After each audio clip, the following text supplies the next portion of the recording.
He believed that his notoriety would carry him through the debate until she calmly exposed the gap between Hollywood and Real America Live on national television. Before a single word was said, the lights were up, the cameras were ready, and a small live audience sat in polite anticipation inside the California State University Fullerton Auditorium. A televised political panel had drawn them in with the promise of sharp perspectives and perhaps a viral moment or two if things got heated, but no one anticipated this. At one end of the panel table sat Karoline Leavitt, a former White House staffer turned media firebrand.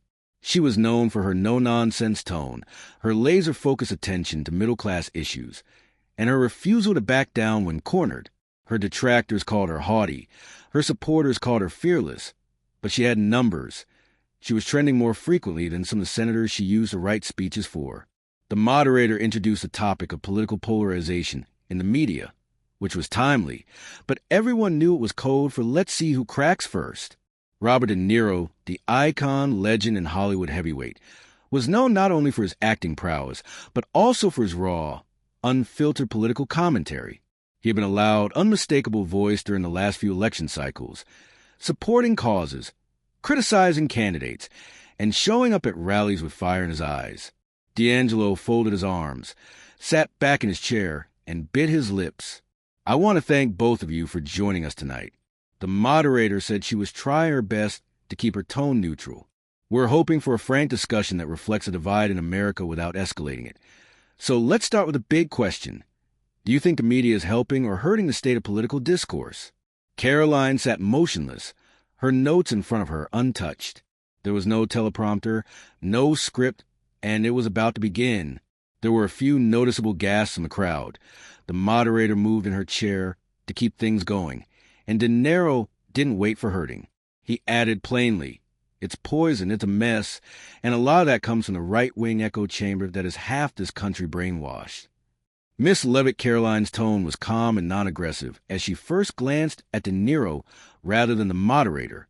"I believe that the media is disjointed, and it is not only dangerous but also untrue for someone with Mr. De Niro's level of influence to claim that half of the nation has been indoctrinated. Hollywood has nothing to do with the fact that people are living in bubbles that are addicted to indignation and fed misinformation by dishonest people who know exactly what they're doing," De Niro sneered. Karoline gently questioned, "You don't think that the entertainment industry, with all of its resources and influence, sometimes irresponsibly shapes political thought?" This wasn't a debate. Their words weren't yelled yet, but each statement was a deliberate blow in chess. Leaning in, De Niro said, "We mirror reality and tell stories." The air was charged now, and viewers at home could sense it too, as Karoline tilted her head. The look in Karoline's eyes wasn't defiant. Rather, it was surgical. She had come prepared not to perform to prove De Niro, but it had the appearance of a man who didn't expect genuine pushback. Not like this. Not from someone so young and calm, and definitely not on live television. The moderator jumped in again, attempting to change the topic to media responsibility. But the audience was already paying close attention.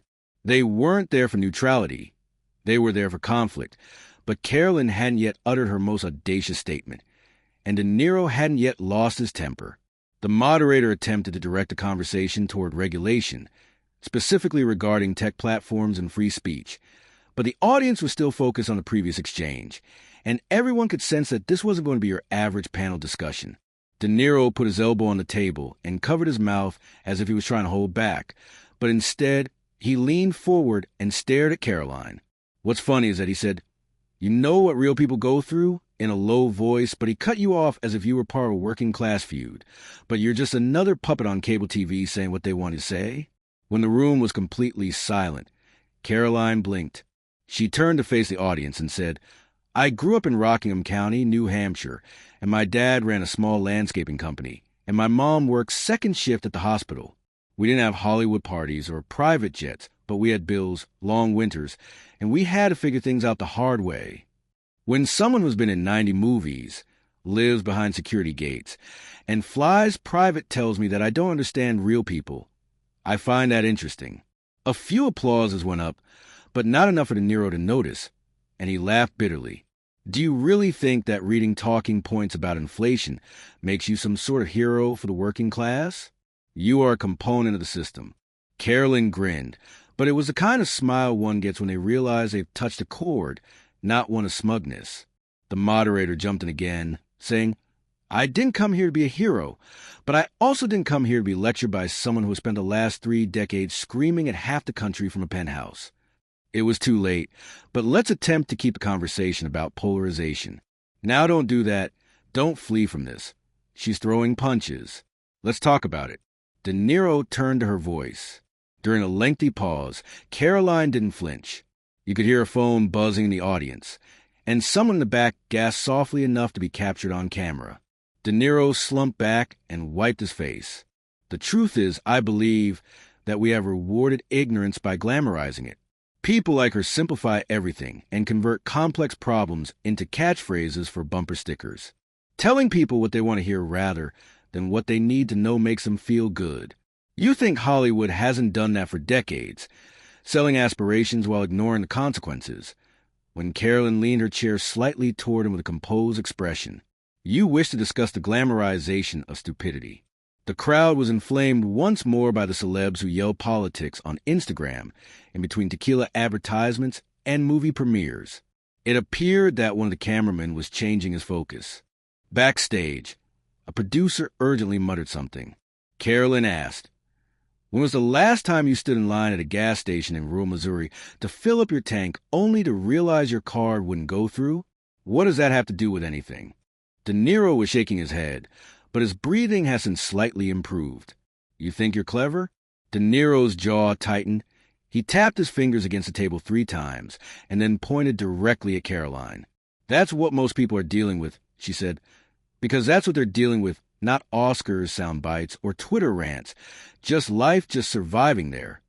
It was a shift, the edge of something raw. You could tell De Niro hadn't expected that level of precision or that she'd speak to him like that without flinching, without fear. He continued, you've been trained to play the crowd, and I can see that. But let me tell you something. You speak for a party, not the working class. You speak for a machine that feeds on division. Karoline kept her gaze fixed on his. And you don't blame the other side in every interview, appearance, or late-night piece you've done in the past 10 years. Shout over anyone who questions you. You claim to be trained, but you simply experience a different world. That's survival, not training. His laughter was loud and showy rather than pleasant. That one struck a nerve. Her look remained unchanged, but her voice returned a beat more slowly. What are you, 28 or 30? You have no idea what survival is. The audience froze. Even the moderator looked shaken, but Karoline wasn't trying to shock anyone. She wasn't trying to win sympathy. My brother overdosed at the age of 19, she said. Fentanyl, small town, no resources, one of the thousands at survival. That's what I bring to every conversation I have because, unlike you, I don't get to hide behind legacy or fame. Again leaning closer, De Niro's voice dipped to a near whisper, but the microphone got it. That's terrible. I'm sorry for your loss, but don't use that as an excuse to sell others false information. You sit here and pretend to care about people, Karoline said in a steady tone, but all you're doing is giving them excuses. You don't challenge anyone. You just tell them they're victims and that the world is out to get them. That's not leadership. That's cowardice. He stood up, pushing the chair back behind him with a sharp scrape that reverberated throughout the studio. Security in the rear altered positions, and some audience members began to whisper. Karoline remained seated when you screamed at me. He barked and said, You're rattled. To which he replied, You don't know a damn thing about me. With his voice piercing the room, he yelled, You don't know what I've lived or what I've fought for. You're a kid on TV with talking points. You haven't earned the right to lecture me silence. Robert is not the one who's peddling outrage now, and I'm passionate. Profoundly uncomfortable quiet for a moment. Karoline looked down, not in defeat and calculation, and then she said quietly, You know what people hate more than politics, Robert being talked down by someone who thinks fame equals wisdom? You had a platform, and you still do, but if all you're doing with it is yelling, what good is it? Then she did something unexpected, pushing her notes aside and looking him in the eyes. You played a lot of roles, mobsters, boxers, cops, but right now you're playing yourself, and it's not your best performance, Karoline said. There was a real gasp, and the audience's phone shot up as a producer offstage signaled for a cut. But the show was still airing. De Niro looked stunned not because of the insult, but because the room wasn't on his side anymore. He felt it, that awkward dry mouth tension, when you know the tide has turned and you're standing in the wrong part of the current. He sat back down slowly, but not gracefully. But the damage was done, and within the next 60 seconds, the internet would explode. Backstage, the producer was cursing under his breath. He waved his hand at the tech crew, mouthing, "Cut the feed." But no one moved they didn't want to be. The one to pull the plug in the middle of history being made the live feed kept rolling at home phones. Buzzed people called out from their kitchens, "Hey, turn this on some thought." It was a skit others knew better. Something real was unraveling back. On stage, De Niro stared at Karoline red in the face, breathing heavier. He tried to regroup, but his pride had already left the building. What was left was raw ego. "I've given my life to this country," he said, voice hoarse. "I've fought for truth. I've called out corruption when others were too scared to speak." "No one's taken that away from you," Karen replied. "But yelling doesn't make you right. Loudness does not imply victory." De Niro held up his hand palm up, saying, "Now you're the voice of America with your glossy news segments and rehearsed one-liners." She blinked. "I'm not trying to be the voice of America. I'm just saying what a lot of people already think. You've spent years tearing into people who don't agree with you, so sooner or later someone was going to push back." He shook his head, laughing, but it didn't land. It was weak, which is why this country is in disarray. He lost his temper because people pay attention to people like you who act as though a smirk and a tweet can cure any problem. Karoline didn't answer immediately away. Instead, she waited until the last moment. Perhaps people are sick of being called foolish simply because they have a different perspective. Perhaps they're sick of hearing from people who only show up to shout when a camera is nearby. De Niro jumped up again, but this time he was angry rather than shouting. "This is what happens when we let influencers pretend they are intellectuals," he murmured. "This is what occurs when someone confuses celebrity for moral authority, as demonstrated by Karoline's steady leaning voice." De Niro had another complete breakdown when a camera operator gave a faint, hardly audible whoa. He ripped the microphone from his collar, almost yanking the cable out of his jacket, and threw it onto the desk. "You people deserve one another. You think this is a victory for you. So go ahead and enjoy your 15 minutes. He muttered, "I'm done, you people," Karoline repeated. "You mean Americans who think differently than you." He didn't respond, and he went to leave the platform, but he turned back halfway through and pointed at her once more. "For 15 minutes, she said, "I'm here because someone has to challenge this narrative that if you disagree with a celebrity, you're automatically wrong." Then, without a graceful exit, he stormed off, boots hitting the floor hard. Mike was still live in the background, and the door backstage didn't slam, but it felt like it had. The moderator looked at Karoline, then at the audience or O'Han, and she said awkwardly, "I think we'll take a short break." The moment had already hit the internet, and the clips were cut mid-sentence and posted on X. Karoline's statement being famous does not imply that you are correct or in style. Edits on TikTok, where already paired threads about De Niro's dramatic music walkout were swamped. Instagram videos went viral, and everyone had an opinion. Some called her brave, while others referred to him as a hero who had had enough. Some thought it was all drama, but most of them were watching it repeatedly and analyzing every moment as if it were a cross-examination in court. Karoline remained in her seat while the crew rushed backstage. She didn't pick up her phone, and she didn't react to crowd. She hadn't planned this, and nobody else had. But something had broken open on that stage, and it was now impossible to close it again. What really exploded, though, wasn't just a moment of outrage. It was everything that followed. Within an hour, the footage appeared on YouTube, not through the official channel, but through a student in the third row who had filmed the entire thing with their phone vertically shaky, but clear enough sound to hear every word of the title. Within 20 minutes of Karoline Leavitt and Robert De Niro's exit during the debate, it had more than 300,000 views and was approaching 4 million by dawn. Karoline hadn't shared anything on Instagram or Twitter. She ignored the vibrating phone on her manager's table and spent the evening drinking iced tea in a peaceful booth at the Fifth Rooftop Lounge, which is only a block from the school. As notifications flooded in, Travis Malden sat across from her, hooked to 2 devices, moaning to himself. He claimed Piers Morgan was already discussing it and that they were calling it a meltdown. CNN and Fox News are battling for a morning slot, according to Ben Shapiro's staff. Karoline remarked, "You're not Travis," without blinking. "I don't want to be anyone's mascot." While De Niro was holed up in a suite at the Langham in Pasadena with his PR team and 3 lawyers, his phone continued to ring, but the tone of the calls changed. Some were from friends telling him not to worry, while others were from studio executives gently suggesting that he keep quiet for a few weeks. One call came from his oldest son's father, who said, on speakerphone, "You took it personally, Simon Iba, and she didn't attack you because you went too far." De Niro didn't argue. Instead, he simply let out a long, low breath and gazed out over the city. Reddit threads quickly emerged, comparing the walkout to other well-known political events. Commentators argued over whether De Niro was provoked or just out of touch, and hashtags and memes exploded at that Karoline clapback.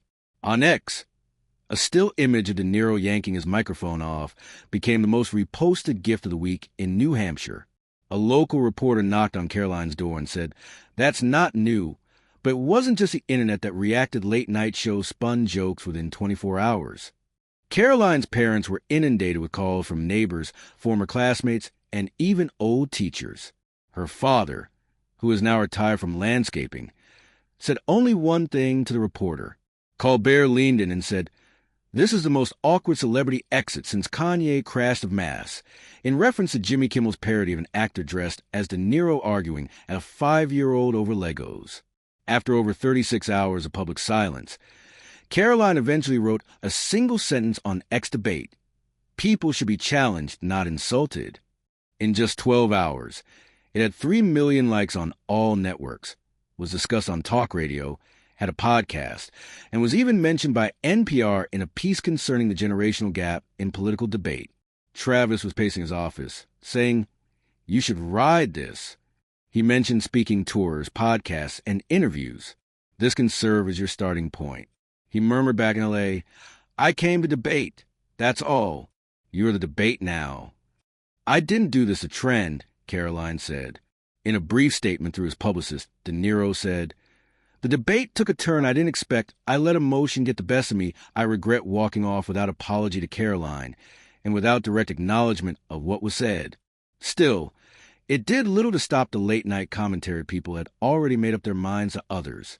De Niro was the voice of the old guard finally being challenged to others, proving that fame didn't equal wisdom anymore and that shouting louder didn't make you right. However, beneath the viral storm, something deeper had begun to stir, and it wasn't about celebrity anymore. 2 days after the panel, Karoline sat across from Jordan Bishop on a live podcast recording in Scottsdale, Arizona. The studio was simple, with 2 chairs, a wooden backdrop, and cameras rolling from 3 angles. There was no live audience or teleprompters, just questions and whatever answers she felt like giving. "You received over 15 million views on various platforms," Jordan said. "How do you respond to the fact that half of the country believes you gave De Niro a wake-up call and the other half believes you disrespected a national treasure?" Karoline didn't think twice. "He's an actor, not a prophet, and while I appreciate his talent, I don't owe him respect when he uses it to silence people who have different perspectives on the world." Jordan's eyebrows went up. She shook her head. "Do you regret anything you said?" "I told the truth, and I don't regret anything I said back in Los Angeles." De Niro had stopped making appearances and making statements. His crew abruptly canceled a planned interview with the LA Times and canceled a Q&A at a film festival. He was emotionally spent and not prepared to resume the conversation, according to a leaked email. For some, it meant damage control. Others viewed it as a retreat, but media outlets had already changed the topic of discussion. Editorials sprung up everywhere. It was no longer just about Karoline or De Niro.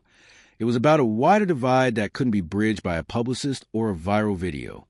It wasn't about the outburst and what it symbolized. The generational divide in American politics when icons refuse to listen and why young voices aren't waiting for permission.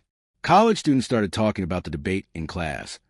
Professors changed their lesson plans, and cable networks rushed to get Karoline on the air. Some tried to paint her as radical, while others saw her as a source of fresh political energy. However, Karoline refused most interviews, and when she did, she stayed grounded and talked about fentanyl deaths, small towns losing their grocery stores, and public schools struggling to retain teachers. Travis persisted in advocating for larger platforms. The machine is in motion. Karoline, you have people willing to pay for a book tour and even packing money, but she insisted that she wouldn't let a single incident define her. This isn't about making money off of being viral. It's about ensuring that voices like mine aren't silenced because a well-known person doesn't agree. The video kept on living its own life on the internet. Her quotes were sown with their own comments by TikTok developers. Mothers from Iowa posted videos saying they finally felt heard. Veterans in Arizona weighed in saying they felt disrespected by celebrity commentary for years. But not everyone praised her. Some called her smug, arrogant, opportunistic, and still she never responded to those posts. Meanwhile, De Niro's legacy took a small bruise, not career-ending, but different. More people saw him now not just as an actor, but as a man who couldn't handle being challenged late night. Shows moved on, but the footage remained tucked in the corners of YouTube and burned into people's memory. Then came the college email. CSU Fulton's media department announced they would be airing full uncut footage of the panel, including behind-the-scenes audio from just before and after cameras rolled. No edits, no polish. When it aired, viewers heard what De Niro had muttered walking off stage: "This country's gone soft, let them run into the ground," and what Karoline had whispered to the moderator after the camera. "Stopped. I didn't want this to go viral. I just wanted someone to listen that seal that she wasn't a puppet. She wasn't rehearsed. She walked into a fire and didn't flinch, not because she had something to prove, but because she refused to stay silent. But what mattered most wasn't the clip or the commentary. It was a conversation that finally started because of it a week later. Karoline was back in New Hampshire, strolling through the local farmers market in Exeter, trying to recall what life was like before she had to be on all the time. People recognized her, and some asked for selfies, while others just stared, and some even crossed the street, unsure they liked what she had said or were ready to talk about it. She didn't mind the attention, but rather who it came from. A man in his late 60s approached her near a booth selling apple cider. He had rough hands and a cap, and he looked like he had built half the county with his own 2 arms. "I saw you on that panel," he said, "and I didn't agree with everything, but I admire how you maintained your composure." Karoline grinned and said, "Thank you. I wasn't trying to cause a scene." He adjusted the brim of his hat. "But sometimes the truth gets in the way of your plans, whether you like it or not." He left without asking for a photo. She was attempting to reach actual people with real lives somewhere, not algorithms or headlines. So that moment stayed with her more than the millions of likes or the late-night jokes. As the buzz subsided, social media shifted its focus to the next viral video, and the news cycle changed. In order to avoid answering questions about the incident, De Niro and his team made a low-key appearance at charity gala in Santa Barbara. He smiled for pictures but avoided talking to the media. The controversy had passed, but people were still talking about it in restaurants, at kitchen tables, and in schools. This wasn't because they were enamored with the celebrities, but rather because something about it touched a nerve. It was messy and honest, and for once, the topic of conversation wasn't about who shouted louder, but rather who listened better. After agreeing to go on a national morning show, Karoline dressed a simple blazer, no gaudy earrings, and no prepared talking points. Looking back, do you believe that moment altered anything? The host questioned her. It wasn't about me being right or him being wrong. Rather, it was about refusing to let the conversation be one-sided, because when only one side speaks, the rest of us are silenced. Karoline paused, and I believe it served as a reminder that fame doesn't equate to moral superiority, and that youth doesn't mean your voice doesn't matter. I don't dislike Robert De Niro. I admire his work. But we've come to a place where disagreement is viewed as treachery, which is dangerous, because if we can't sit across from someone and actually listen to them, then all that's left is noise and division. The host nodded, but Karoline wasn't done. Like a seed placed in the middle of a storm, that phrase was snipped as well, but it didn't go viral. The world continued to spin months after a high school debate team in Wichita Falls, Texas, used it to start their state championship argument. However, something remained from that night. Not the shouting or the walkout. That we don't have to agree to be heard. That strength isn't about volume but about conviction. And that sometimes the person we dismiss the quickest because they're too young, too blunt, or too different might be the one we should have listened to all along. The real impact isn't in the moment, but rather in what people remember later. If this story touched you or reminded you that dialogue is still important, don't scroll away and hit subscribe. Speak your truth.